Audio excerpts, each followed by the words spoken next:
We are wrestling. We are wrestling podcast. They give a shout out to We Are Wrestling on YouTube.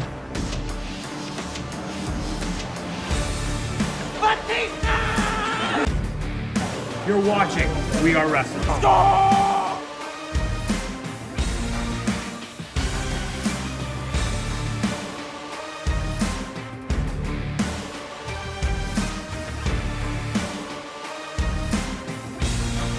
I'm the host with the most. You are by far the least intelligent. What's going on, everybody? Danny Huckins here, man. 1/3 of We Are Wrestling. What's going on? We are Wrestling Maniacs Worldwide. Ben here, the third of the talk show. We Are Wrestling Podcast. Make sure to subscribe, baby. We are wrestling. What is up? We are Wrestling Maniacs out there worldwide. I'm the host with the most, Mr. We Are Wrestling himself, the best one, Donnie, here with... What is going on, everybody? Ben back again, the Lone Ranger. Wow, like I said, I've been in front of my computer for so fucking long. I've been doing my content today. Anyways, what's going on? Ben back, 1/3 of We Are Wrestling Podcast. My God, it's been a week, and SummerSlam is finally almost around the corner, and it has been a tiring experience, but no matter. It's going to be a fucking explosive weekend, and we're here to bring you the next episode of the podcast. So, Don, before we get into all the juicy details, take it away. That's right. This week on the We Are Wrestling YouTube channel, there's been nothing but heat. We had the AEW Dynamite Blood and Guts vlog come out. We also had the SummerSlam 2023 predictions, where Danny, Ben, and myself, we dive deep into our predictions going into SummerSlam later on tonight, which we'll be doing a live watch along on the We Are Wrestling YouTube channel, 7:30 Eastern Standard Time.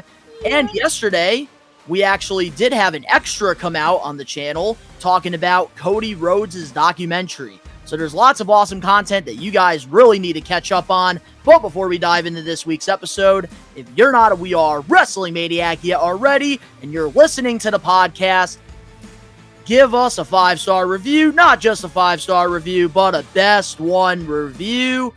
And if you're watching this, if you're not a part of the thousands of subscribers, we recommend you to hit that subscribe button now, turn on the post notifications.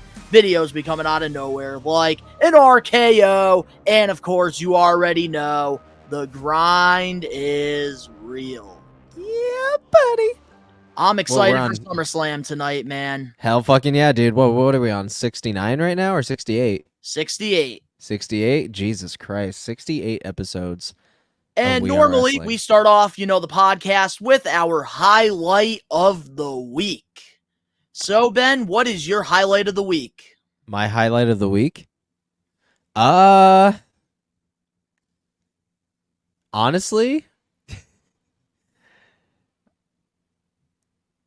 I gotta say, this is not, it has nothing to do with the main shows or anything, but the highlight of the week for me was honestly the Cody Rhodes documentary. Like, it was probably the most fucking, thought out, thorough, just fruitful fucking documentary on any superstar, and you would not have missed a beat anywhere. Like, they literally got everything in a 2-hour window, which is incredible, because Cody Rhodes, as you know, has had an illustrious career. So to be able to see it chapter by chapter, step by step, every obstacle, the way that it was shot metaphorically with him in the desert, him coming up to the cell for the Hell in a Cell, that shit was fucking sweet, man. So honestly, that was my highlight of the week. I don't fucking care. That was my highlight. And guys, what Ben is talking about is the latest documentary WWE released over on Peacock. And we recommend you guys to go watch that entire 2-hour documentary. One of the best WWE films ever produced. And we covered the entire thing from chapter 1, the beginning of, his life, to now. And Ben and I, we really dive deep into it. Great podcast. I recommend you guys to go listen to it. It's over on Apple Podcast or Spotify or even the YouTube page. You want to watch it. We covered it. But my highlight of the week, man, has got to be AEW Collision in Hartford last Saturday. Gotcha. I was Yeah, there because you were live, there in and attendance there and in should be a camera new view, vlog you son of a coming out. bitch. Yeah, almost, man. Pretty close. You were fucking basically in camera view. You were in like the main area where the camera fucking shoots at, right? That was at TD Garden. TD Garden. Okay, whoops, Collision, my bad. I was like row N, which is like behind like the commentators. Oh, that's kind of badass still, though. Yeah, Because so because that's Taz, right? Ricky, my buddy Will, Cam, and my fiance, we went to AEW Collision, and CM Punk, he revealed what was in the red bag, which was the AEW World Championship. He crossed an X on it. Figured. Kind of NWO style, man, Hollywood Hogan. And also, I got to see MJF and Adam Cole fight FCR, and MJF and Dax, they actually squashed their beef after the show.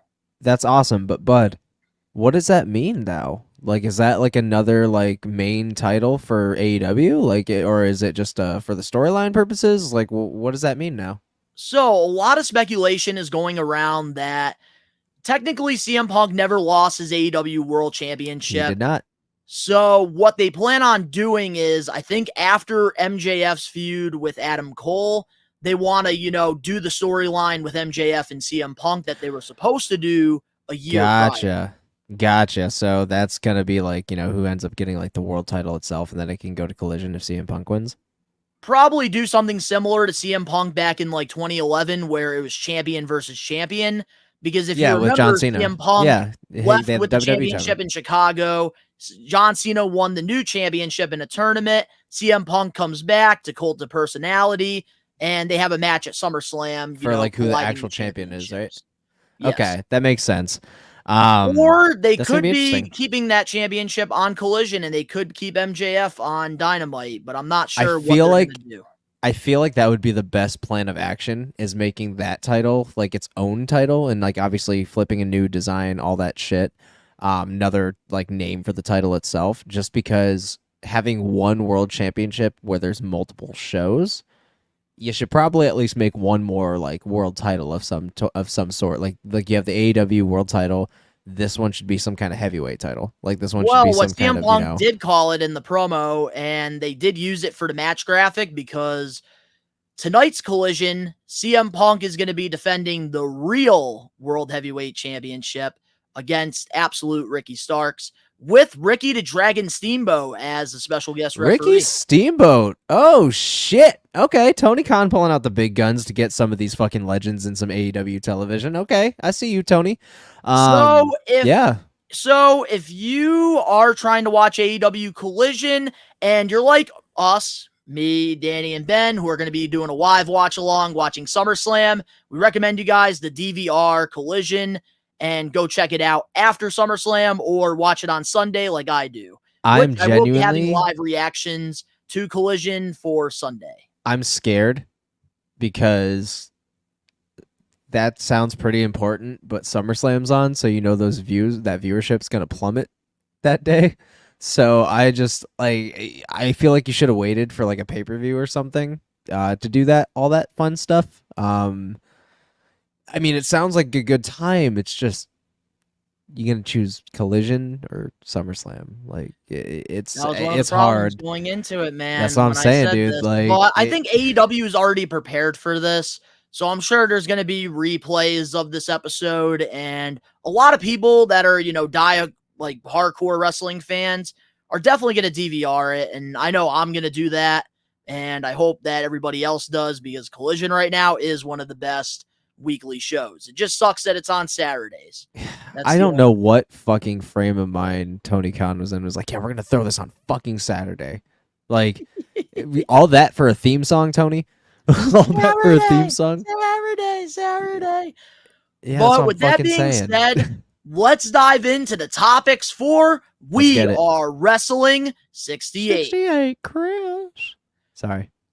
So we got some headliner topics for this week, and we're starting off with our opening topic, which could be considered a main event topic on a normal week, but it's SummerSlam week. It's the biggest blockbuster of the summer, so we got some blockbuster topics that we got to cover, Let's And fucking get it. according to Sports Illustration, the Young Bucks, Kenny Omega and Hangman Adam Page signed new multi-year deals with AEW. And I actually do have Kenny Omega and the Young Bucks, their statements with Sports Illustration. So, Kenny Omega said this, and I quote, "Our original goal was to create a wrestling ultimatum and give a platform to talented people that we'd all felt deserved the spotlight," he said. "I feel like we did our best in that time, and hopefully some people you never heard of pre-AEW are folks you enjoy watching today. Hell yeah. If you knew them from previous work elsewhere, have maybe found a new appreciation for them.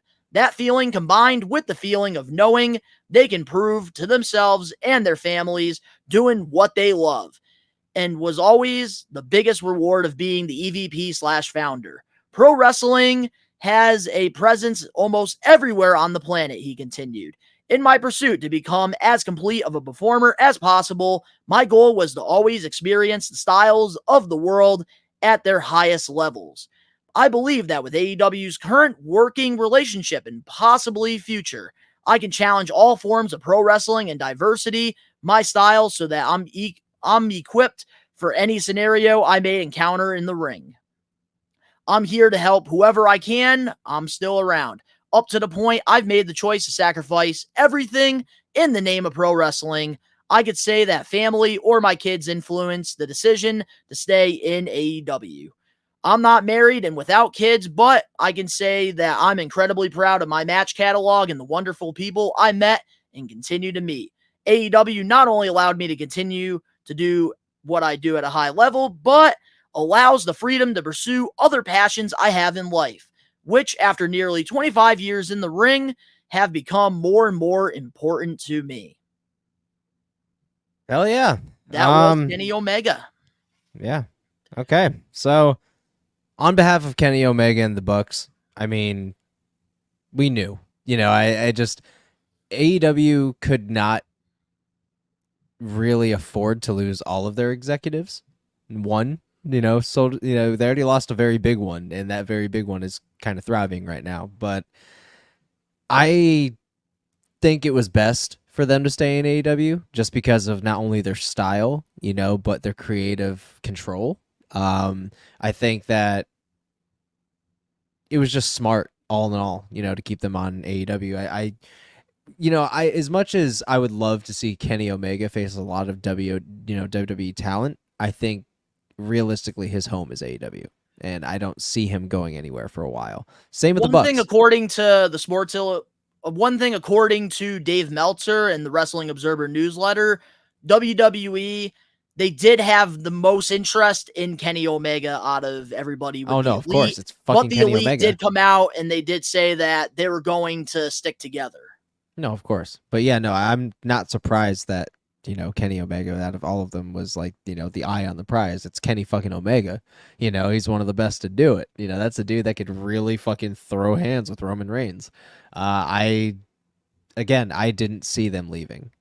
Any of them. I did not see them. They're literally like, not only are they super tight, but they're all executives of AEW and they're running the show. So if they left right now, all of them, when their contract expires, it would be a shit show. So I don't see them leaving for at least another 10 years, all of them. I think that they have another 10 years in the company before I could realistically seeing them leaving.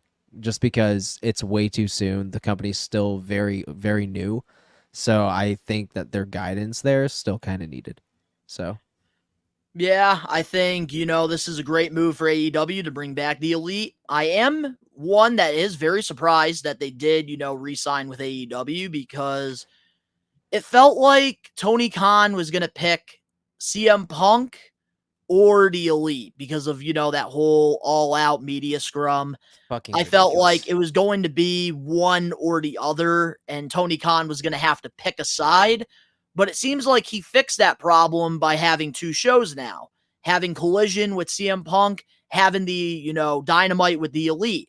So you have two completely different style shows, which we haven't really seen this in pro wrestling. in a while. And I think that definitely does make interesting television because, like I said before, Dynamite, I feel like they focus more on the stuff that's in the ring. They're more focused on the holy shit chants, the high spots, what wrestling is becoming today. But Collision with CM Punk and their creative team over there, they're focusing on more of the storytelling, the television side of the show, and going back to some of the old school stuff, which I like how both shows have their own identity like that. And honestly, I'm glad that Tony Khan was able to, get the Elite locked in and also, having CM Punk locked in. I'm glad that things are starting to go right for AEW because as a pro wrestling podcaster, as a pro wrestling maniac, as a pro wrestling fan, I want all wrestling companies to succeed at the end of the day. You forgot Mark. Wait, Mark? You forgot you were saying that you're a maniac, a fan, but you also forgot to mention I forgot that I am a We Are Wrestling maniac, Mark. Absolutely, son. You got me there. I was thinking for a little bit. Yeah, man. Like I said, I can understand, like being kind of like on the fence as to whether or not they were going to resign for that reason, but I think Tony's like starting to slowly learn that drama is what diminishes a company. And I think he's trying to kind of put on that. So I think he's trying to be fair on both sides. So I think that also helps. Maybe some pay increases as well and a little bit more creative control. Well, in the Sports Illustration article, here's what Matt Jackson had to say, one half of the Young Bucks. We're literally the E in AEW, he said.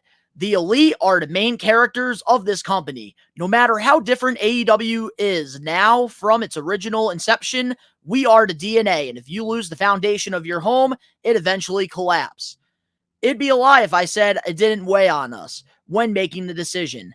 In my older years of my career, being closer to the end than I am the beginning, I'm not really one who worries too much about my legacy anymore. I've kind of noticed like a summer tan. Most memories fade, or they're remembered differently or told with eras anyway. Oftentimes, the memories is almost instantly forgotten because you hit the refresh button. As far as my own personal stories, I'll have enough to retell my grandchildren for a long time.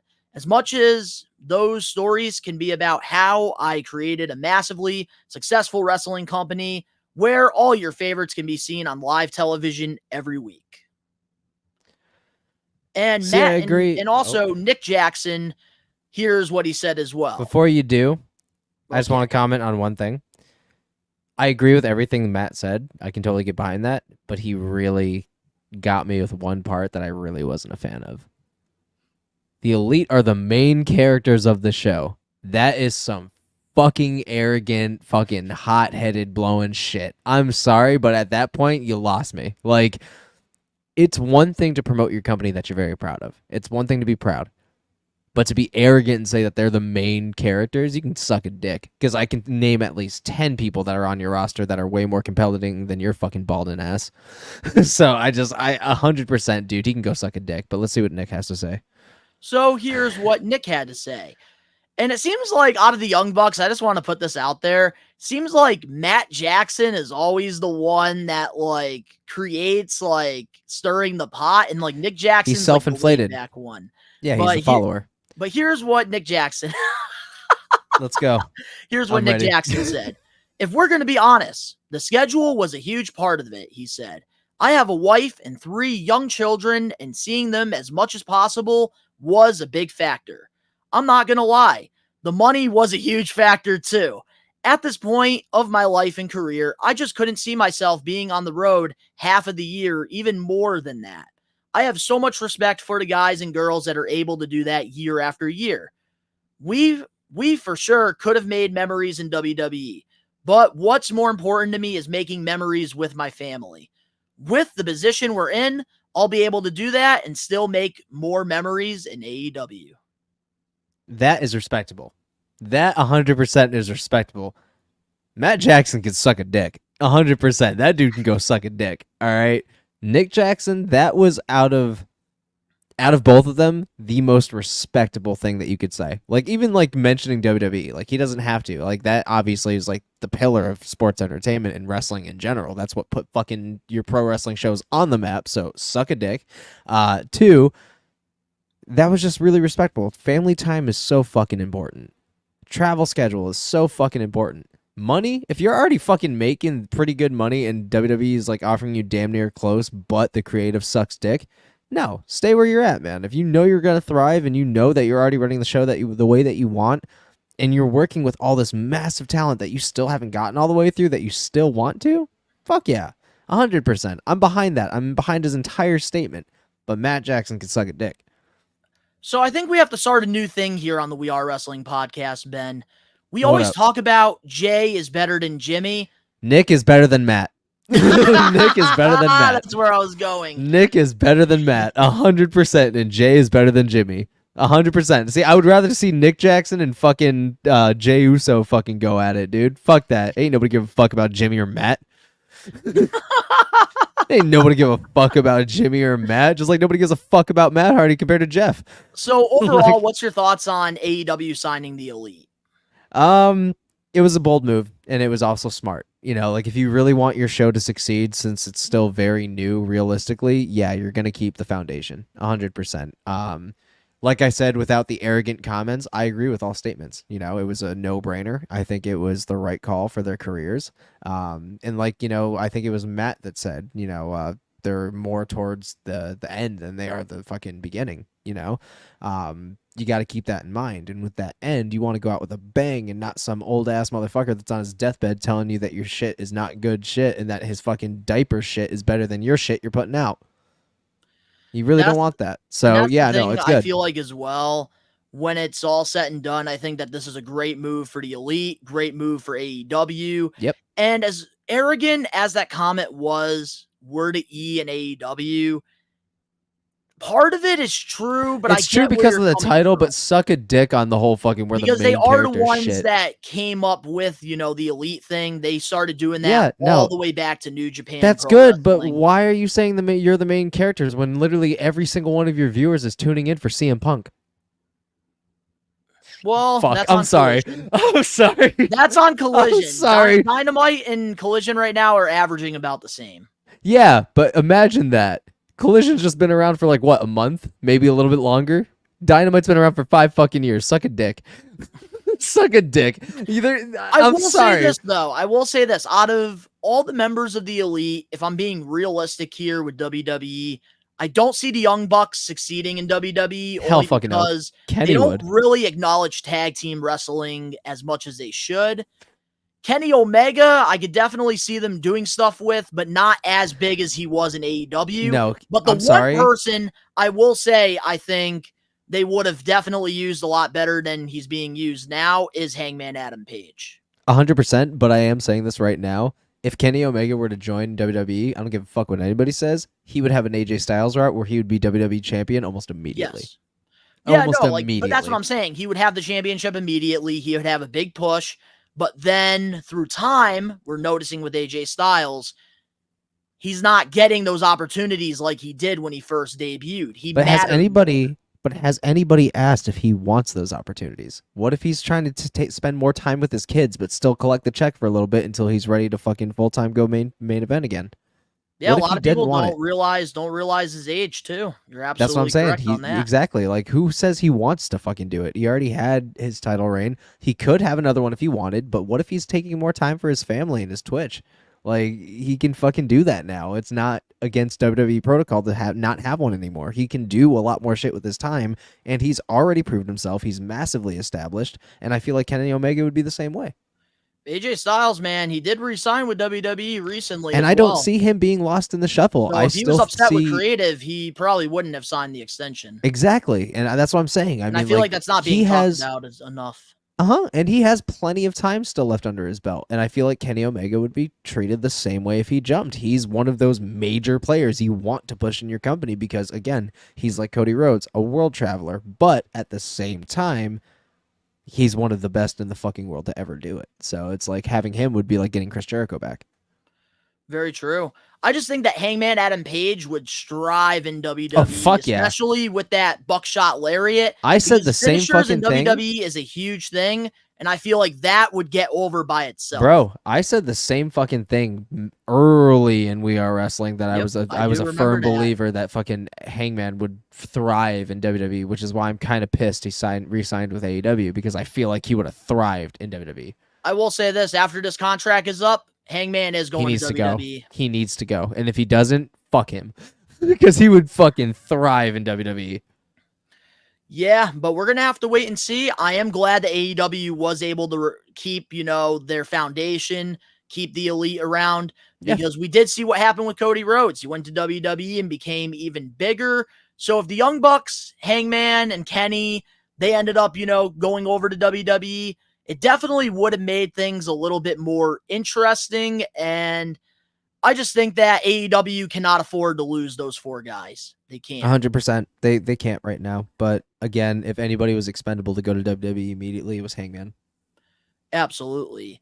But speaking of re-signings, according to Fightful, the Dark Order recently signed a new 3-year deal to remain with AEW, and Superbad Kip Sabian also re-signed with the promotion. How do you feel about these signings? Honestly, this is one of those things that I'm going to be very short and sweet, because one, I know the Dark Order was Brody Lee's thing, and I feel like going under the name of Dark Order right now with his kids still being super young and not being able to sign with the company yet, it's just kind of dragging something out that nobody's going to be excited for when it does happen. I will say that, cool, you get a lot of your superstars to stay. Kip Sabian, heard a lot of good things about him. I think that him re-signing with the company, if that's where he's happy and if he feels like he's getting properly utilized, all the kudos to him. Fan of anybody that has a job that loves what they do. Yeah, I think that, bringing these guys back as an AEW viewer, I'm going to say this. I'm very surprised, but I'm also glad to see Tony Khan being loyal to his day one guys, because a lot of the times when you sign somebody, you let them run their contract, or you can be like WWE and release them in like a whole batch of people after Mania. But AEW, they are very loyal to their people. It seems like they have great relationships all around, because a lot of these day one AEW guys have re-signed with the company. And, they continue to, either be unutilized or utilized, but they seem happy where they're at. So, seeing a guy like John Silver, somebody I watched, in the independents, did a lot of stuff for Blitzkrieg and in the Northeast area, seeing him, get another 3-year deal with AEW, going from, being a jobber on WWE, getting squashed and, doing other stuff like that, to, getting an opportunity like this and get a contract, get the bag. Congratulations. Kip Sabian, I am very surprised by this, because I feel like him and Penelope, they could do really good in WWE. But hey, they have plans, I guess, for them, and maybe they just like the pitch Tony Khan gave them. So congratulations to all the individuals that got their contracts. Fuck yeah. But now, getting into WWE before we go on our break, there was some news that came out because, of course, with Q2 of the year, we got a lot of insight on WWE, and WrestleMania 39 took place in Los Angeles this year, and they generated over $215 million for the Los Angeles region, which this does mark a new company record breaking, which last year in the Dallas area, they did have $206 million in economic impact. What's your thoughts on this news? WWE, man, they're breaking a lot of records this past year. 2023 is a great year for WWE.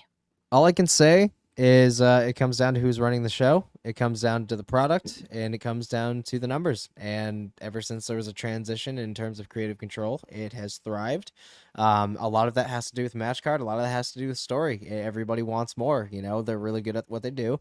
Very successful company, and I'm not surprised to hear this. The WWE is going to continue going on in the legacy of breaking records, and really stoked for their future, because shit's about to get a lot more interesting. Couldn't have said it any better myself.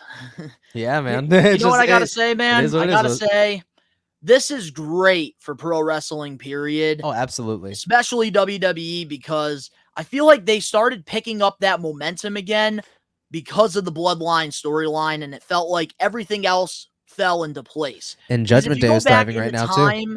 You go back into time and, you just go back in that time machine. Let's go back to the Attitude Era.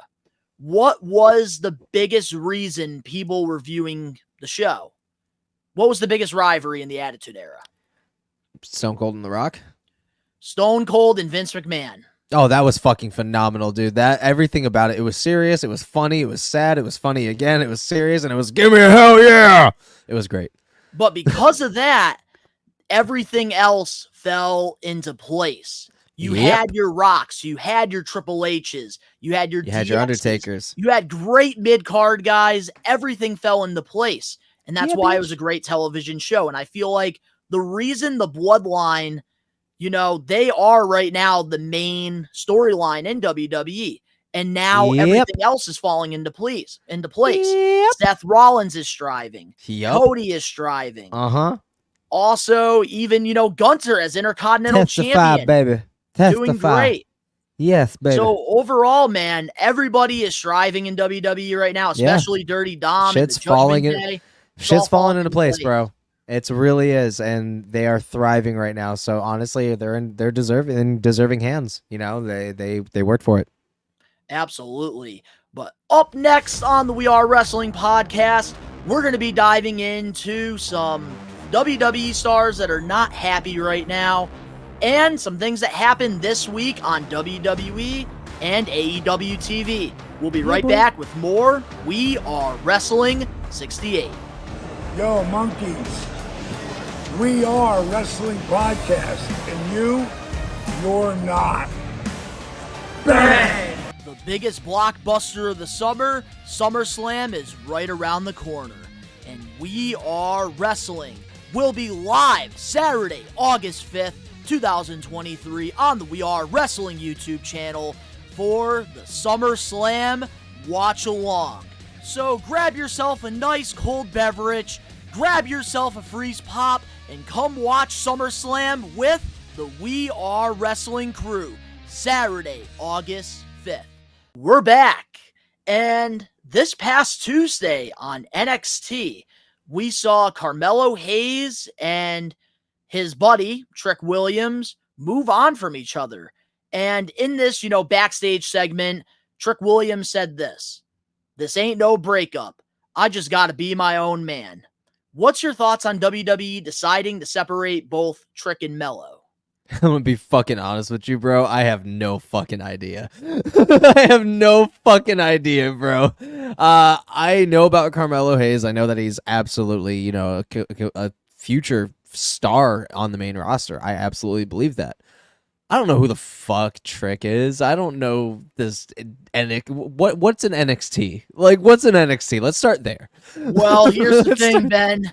We might have to start tuning into NXT because it's been really good. I know, a lot of especially maniacs with have been talking Corbin. about great things about Yeah, with it. Corbin, Ali, fucking Carmelo Braun Hayes Breaker right again, now is Braun really Breaker, killing Ilya Dragunov. Like, dude, it's getting pretty fucking fire. But at the same time, at this exact moment, bro, what the fuck is a Trick?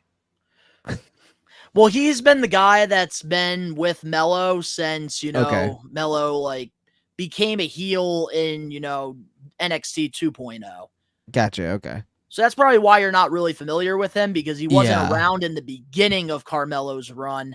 He came in when NXT 2.0 started, and a lot of people kind of weren't tuning in because it was just all new. Garbage. It was garbage. But man, from what people have been telling me about NXT, man, I might have to start tuning in because oh shit, Tuesday's about to get lit. Everything is just starting to fall in place. I'm watching Hell the yeah. highlights. I'm enjoying it. Might have to start doing some reactions to it.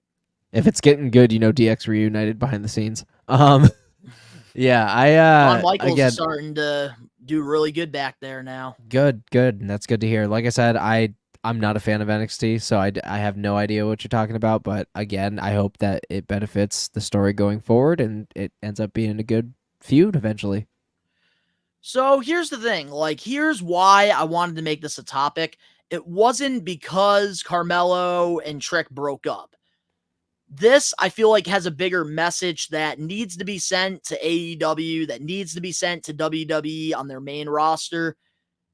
When you break up tag teams, when you break It up doesn't have to be groups, brutal.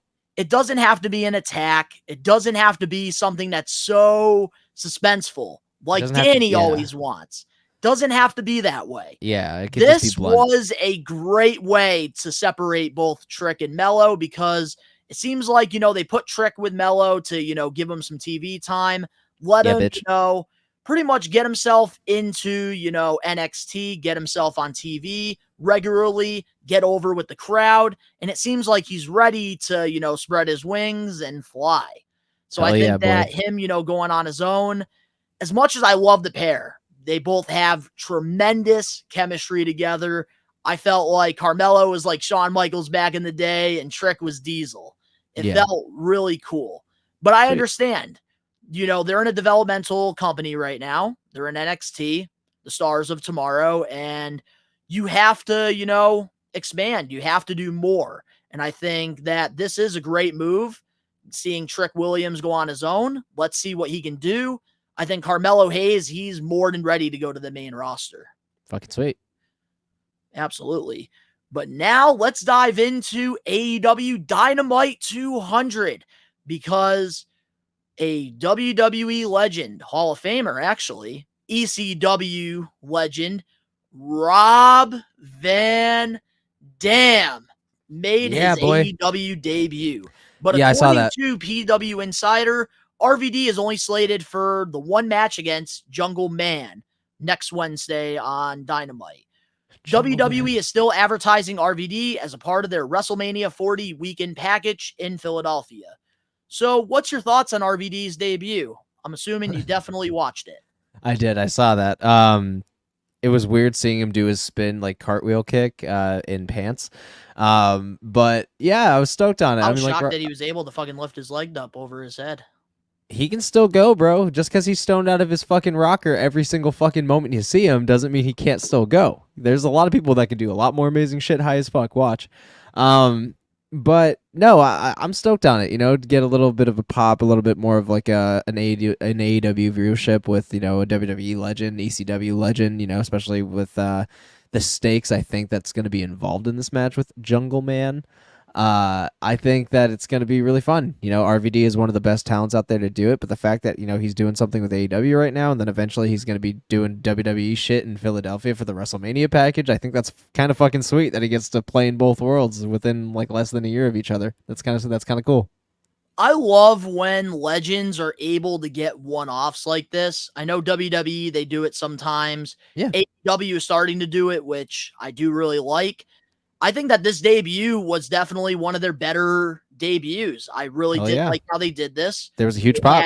They had, Jungle Man, Jack Perry out there trying to fight Jerry Lynn because he felt disrespected. So Jerry Lynn comes out, and it made sense because Jerry Lynn and RVD, they had some of the best matches against each other back in ECW. And seeing RVD come out to his old ECW music. Yeah, Walk by Pantera. That was friggin' awesome. Yeah, that was cool as fuck. And I think that this was a really solid AEW debut for RVD. And I feel like they definitely got some plans here, because after what happened with the segment, there was a backstage interview with Renee and RVD. He issued a challenge to Jungle Man for the FTW championship. And he talked about how he knows how to retire a title. So maybe RVD beats Jungle Man and retires the FTW title, because a lot of people have been complaining about that championship because of it being useless. Gotcha. Or you just have Jungle Man beat RVD, who, is an ECW legend. This championship, was around RVD's time. That gets him even more heat. So I think that this is good all around, because older legends in the business, they should be putting over the Stars of Tomorrow. Because in my opinion, with Jungle Boy as a heel right now, I'm not enjoying it. Something is missing, and I feel like it's Anna Jay. They need to get, his girlfriend with him. I think that that'll add more to, his cockiness and just add more arrogance to his character. And just having that presence there could definitely make a difference. I just think Okay. RVD, man, great. Loved it. Love Rob Van Dam. Bet. But now, diving into a WWE star who's not happy. Recently on Daily Star, Sheamus expressed some frustrations with WWE Creative and stated this: I came out of Clash at the Castle with so much organic momentum, and it was just wasted. It didn't go anywhere. It Rough. was a dead end. Just like with WrestleMania. Drew McIntyre went away because of injury, but I was ready to go. And then just nothing. And this isn't the only WWE superstar that has expressed some frustrations with creative. We've seen Kevin Owens going on podcast, expressing his frustrations. Rhea Ripley liking tweets from other people saying she should be on SummerSlam. Becky and Trish taking disses at WWE right now for not being on the card. What's your thoughts on, Sheamus? Did they make the right call when he didn't beat Gunther for the title? I mean, if your sole purpose is to have him beat Honky Tonk Man's record, you knew that you weren't going to win the fucking title, bro. Like, if you knew, like, if they're specifically aiming to beat Honky Tonk's record, you're not going to win. It's not a part of the plans. Organic heat, or organic fucking, radiation, awesome. But at the end of the day, bro, it's your job. I can only feel so bad for someone who was kind of a world champion as it is. So it's like, yeah, Sheamus, whatever, but regardless, there's not really anything exciting, So I get frustrations and wanting to be more, but sometimes you just don't have it, And that's the thing, like... Back in don't the get day, me yeah. wrong, Now, no. Sheamus is a future WWE Hall of Famer, Oh, without for sure. question. For He has sure. accomplished so much within his career in WWE, but the man is 46 years old right now, and I think WWE, in my opinion, and as crazy as this sounds, they made the right call. They did. Sheamus put Gunther over. I understand. He had some organic momentum going on. The crowd was behind him because they wanted him to become that Grand Slam champion. But he's not eventually. the right... Because in pro wrestling, timing is everything, and I'm sorry, but the timing, it might have not been now. ready for Sheamus, but Gunther, they have bigger plans for the guy, and I feel like if he lost to Sheamus, he would have gotten lost in the shuffle, I think. Absolutely. Timing is everything in pro wrestling, man, and Sheamus, he had his time. He won the did. He was a WWE world Championship champion. within, 3 months of his And run? the world heavyweight championship. So One of the most boring World Heavyweight Championship runs, in my opinion. that's what I'm saying. as So a why are babyface you on complaining? SmackDown. You already had your flowers. Let somebody fucking else. Like, it's not that big a deal. As long as you're getting paid in decent money and you're having decent matches, what's the issue? That's what I'm saying, man. I've been going back and forth with this Sheamus Yeah, no, Twitter I'm good account. With it. I'm good with it. Well, I want to share it to the maniacs real Yeah, quick. I gotcha. Because this is pretty funny. So when I saw this report, I put it out there. I'm sorry, but WWE made the right call, having Gunther beat Sheamus. Gunther's IC title run now is very prestigious. Sheamus is great, but his last few championship runs were lackluster. And this person has #FellaMovement as his name on Twitter. And he said this: Sheamus deserves the IC title. I said, not more than Gunther. Then he says, okay, and Gunther had his run. It's beating its conclusion, and Sheamus is the one to beat him for it. And I said, the person that should beat Gunther is a new star because we need to put over new stars. And then he says, so Sheamus, on the best run of his career, doesn't deserve to be rewarded. He's done nothing but put people over for about 7 years now. If he doesn't get the IC title before he retires, that's a massive insult to him and his work. Danny, are you behind this account? Jesus. Man, this is absolutely crazy to me. This is nuts. Yeah, if, he didn't want to put people over for 7 years, why did you re-sign with WWE? That's what I'm saying, man. Makes no sense. They definitely, I think, made the right call. But guys, before we dive into our main event topic and the comment of the weeks, we'll be right back with more We Are Wrestling 68. Hey, this is Flip Gordon. You're listening to the We Are Wrestling podcast. Let's flip and go! Are you looking for wrestling content? Well, We Are Wrestling provides everything pro wrestling. The best one, Donnie, Danny Huckins, and the Load Rager Ben are wrestling marks like you who love this sport. We Are Wrestling has it all when it comes to wrestling content. We have different podcasts, vlogs, reactions, full wrestling matches, live pay-per-view watch-alongs, interviews, predictions, and so much more. Only on We Are Wrestling. What are you waiting for? Subscribe and become a We Are Wrestling Maniac now. We're back, and before we get into the main event topic for We Are Wrestling 68, every week on the We Are Wrestling podcast, we do this thing called Comment of the Week.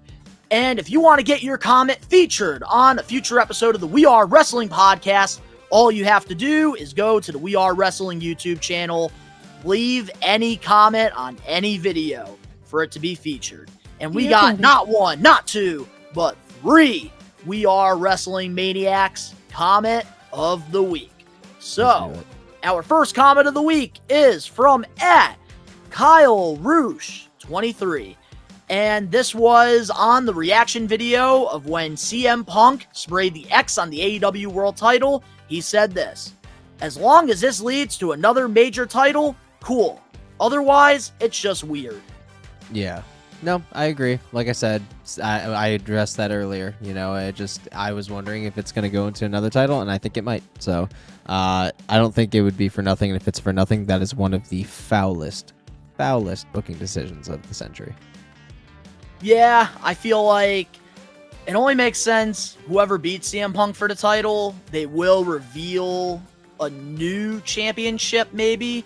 Unless they're just doing the whole CM Punk versus MJF thing. That's their plan. And to, merge the championships over to have one title. But we're going to have to wait and see what happens, because right now, CM Punk's doing his thing with Ricky Starks on Collision. MJF and Adam Cole are doing their thing, which they're, one of the most hottest acts right now in AEW. But moving on now to our next comment of the week. It is from @Undeniable Marty Sky. And they said this. And this was on, I believe, my reaction to Adam Cole and MJF, as a tag team. They said, imagine wanting Cole plus MJF to beat the greatest tag team of all time on a random Saturday night. Fans are so weird these days. Yeah, man. Weird is the word for comment really of the is. week, man. Yeah, just weird. Like, it is weird, man. Like, that is definitely, like, the one constant when it comes to AEW. It's just how weird their booking can be sometimes. It's just weird. I like the tag team, but weird shit happens. So do you think that FTR, it was the right call to have them retain the titles over Adam and MJF? Yeah, I would say so. Like, I mean, I would kind of get with it, I guess, because I guess it furthers the story between Adam and MJF because of constant failures, and then that could be like a little hint of like their tag team breaking up and then eventually feuding for the title, and then Adam obviously potentially maybe getting it depending on if they go that CM Punk route. So yeah, I could get it. I can understand. Yeah, you see, that was my problem. Like, I, of course, wanted MJF and Adam Cole to win the tag titles because of how popular they are with the double clothesline.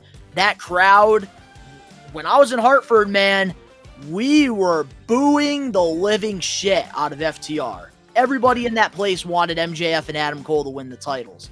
But FTR ended up winning. And honestly, I think it would have been the right move if they furthered the MJF and Adam Cole thing instead of having them hug it out. They should have had, the first plan of twist happen. But they didn't do that. It was just a random, they hugged. And then on Dynamite, MJF cut like a babyface promo and said, I promised you a world title match, Adam Cole, and we're going to be main eventing All In. And Adam Cole signs the contract. They sign the contracts. They hug. And the crowd is cheering, going crazy. So I don't know. I felt like there should have been, a little bit more of a payoff, unless they're just waiting for All In to make it more unpredictable. We're going to have to wait and see. But I do understand where you're coming from. Sure. But our last comment of the week is from @Angelo Rodriguez 1686. And don't worry, this is not an AEW one, Ben. He commented this: if Jimmy turns, what was the point of Jimmy turning on Roman first? It wasn't even Jay. It was Jimmy who pulled the trigger. It would not make sense. However, I can see Jimmy screwing Jay by accident and Jay gets a little mad, saying you cost me, and that can lead from there. But if Jimmy falls back in line, it absolutely makes no sense. That's literally the shit I've been talking about and preaching for weeks now. Like, I don't see how Jimmy could fucking cost him, again, unless it was on accident, so he had a very good segue and a very good save, and his angle makes sense, like that could cause Jay to get really pissed off, and he has no idea what the fuck to do, and he's gonna end up going on his own. I could 100% get behind that. But for him to turn around randomly and just, betray Jay after everything that's fucking futile. Like, it makes no fucking sense at that point. And I've been preaching that for a long fucking time now. It makes no fucking sense. So you could give me whatever bullshit you want to try to convince me, but at the end of the day, what the fuck was the whole point of that climax at fucking Money in the Bank? What was the point, So well, here's one thing that I do on the podcast and even, outside of the podcast. When I'm wrong, I admit it. I take accountability. 100%. And I gotta say this. That right there does make more sense than what I predicted going into SummerSlam later on tonight. So I do gotta say this. That is a great prediction. That's a great take. And I definitely could see that happening. I just don't see Jimmy and Jay being together. But that's definitely right there, the comment of the week. But congratulations to all 3 comment of the weeks. If you want to get your comment featured on a future episode of the We Are Wrestling podcast, all you have to do is go to the We Are Wrestling YouTube channel and comment on any video. But with that being said, let's get into the main event topic for We Are Wrestling 68. Yeah. And this past Wednesday, during WWE's Quarter 2 filing, federal law enforcement agents executed a search warrant on World Wrestling Entertainment boss, the chairman, Vince McMahon, last month and served him with a federal grand jury something. Don't know that word. A subpoena. Yeah. The company disclosed Wednesday.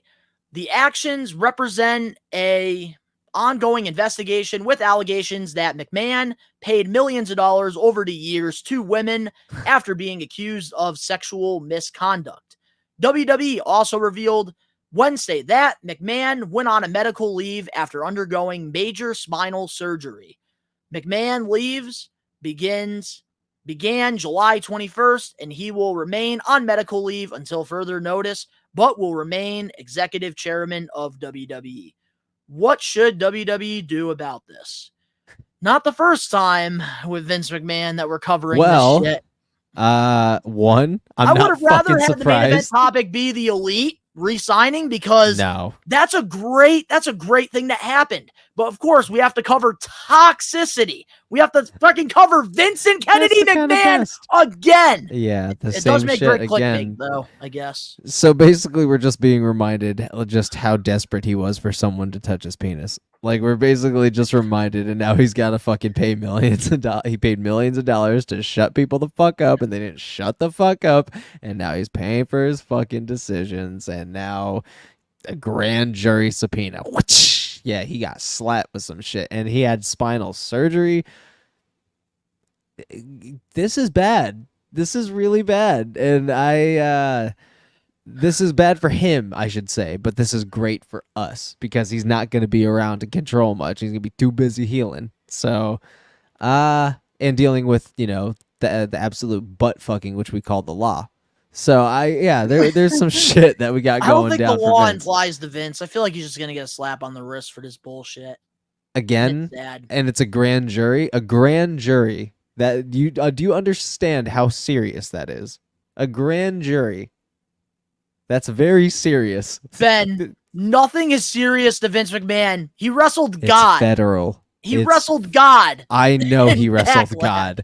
I know he wrestled God at Backlash. But this is serious shit, dude. And it's a very high level of severity. It's federal grand jury. That is fucking ridiculous. That's some shit presidents get fucking summoned to when they break the fucking law. A federal grand jury. That decides your fucking fate, bro. Well, maybe Donald Trump and Vince McMahon will be sharing the same cell. Oh, Donald. That ducktail haircut. It's real good shit. They're gonna have a hair versus hair match in jail. Oh, Jesus. They're going to be having more than just hair versus hair matches in jail, bro. Especially if they're bunkies. But I will say 100% this is bad for Vince McMahon. This is very bad. But this is very good for us. bad. This You know is what good he for should us, have done? though. What? He should have just retired. Yeah. But, here he is at almost 80 fucking years old fighting a grand jury while, and mind you, it's the most embarrassing shit. Like, this is over millions of dollars worth of hush money because of a one night, multiple nights that he decided Let's he be wanted to honest get here, his Ben. dick sucked. That is nuts to me. That is nuts to me. Let's be honest here, Ben. Nothing's more embarrassing than that little Hitler mustache that he's got on his face. Oh my god, it is bad Do I plastic look surgery. beautiful? It is bad plastic fucking surgery. Yeah. 100%, dude. Yeah, it's just a fucking mess. And then again, him being gone off medical leave. Yeah, dude. Vince You and know what I Kennedy don't like McMahon, about all y'all. this stuff that's coming out? What? I'm just gonna say this. What don't you like, Don? Speak to me. WWE right now is striving. They're doing Yes. so well. The numbers, they're, selling out shows. They're, getting their ratings back up on, cable television, which in 2023 is very challenging to do. Hell The fucking yeah. Bloodline is one of the hottest storylines going on in wrestling right now. The And hottest. we're getting this negative toxicity news about Vince McMahon yet again. This does not look good at all for his baby that he calls WWE. The best thing that Vince McMahon should do, especially with all these allegations coming out, and especially his health is having issues now as well, he needs to just retire. Collect your flowers. Enjoy retirement. I know it's tough because his whole life he's been doing this, but there's a time and a place you need to step away from it. And Vince McMahon really needs to step away from it because everything that Triple H and Nick Khan are doing, fixing, the house that Vince McMahon built, because that thing's been damaged for a few years. Vince McMahon's coming like the big bad wolf and he's fucking blowing it down. Yeah, man. This is not good at all. I really hope that, he really does consider things, and I really hope he really does, step away from WWE at some point. Yeah, bro. Because it's time that we move on to the stars of tomorrow. Let Triple H and Nick Khan cook because they did it already. Stephanie McMahon was cooking, but then when Vince McMahon comes back, she wants to retire. She steps down. Man, there's some big issues going on with the McMahons that, I feel like don't know everything going on. Nor do we need But to. this is really not good news at all. I really hope that, they figure this out because we don't need to go back down with the ratings. We have a really good thing going on in WWE. The premier live events are enjoyable. Shows are watchable again. Yep. And we can't just go back down to, Vince McMahon's era of WWE. We can't. But at least SummerSlam tonight, he won't be there. So that's a good thing. But is there anything else you want to talk about before we close off this week's episode of the podcast? No, we wrapped it all up, man. We're good. I think we did. One of our quickest Let's enjoy episodes. SummerSlam now. That's right. And enjoy some usually SummerSlam, before boy. we go into, these big premier live events, we try to keep the podcast, a little bit shorter for you guys because there has been lots of content on the We Are Wrestling YouTube channel this week. Hell yeah, and over dude. on Spotify and Apple Podcasts as well. But guys, let us know in the comment section below your thoughts on all the things we talked about on this week's episode. If you guys enjoyed We Are Wrestling 68, make sure to smash that like button now. If you're a listener of the podcast, don't just give us a 5-star review, give us a best one review and download the episode. Really helps the podcast grow. But if you're watching this and you're not a We Are Wrestling Maniac yet already, subscribe, turn on the post notifications. And if you've been hiding under a rock this week, we got lots of content for you to catch up on. Yeah, boy. We talked about the Cody Rhodes documentary. We have a whole new AEW Dynamite Blood and Guts vlog, and even our SummerSlam predictions, which if you guys want to hear all that, Danny is with us on that. Yep. But man, we got SummerSlam later on tonight. We'll be live on the We Are Wrestling channel, 7:30 Eastern Standard Time. We hope to see you guys there because we're all going to be in person. And yeah, nobody's going to be 5 seconds behind. Nobody's going to be 5 seconds forward. We're all going to be in the same room at the same time, watching it together, having a blast. The link's down in the description below. You can go follow Ben and I on our social medias and other YouTube pages. But of course, to all the We Are Wrestling Maniacs out there worldwide, we are taking over. Peace.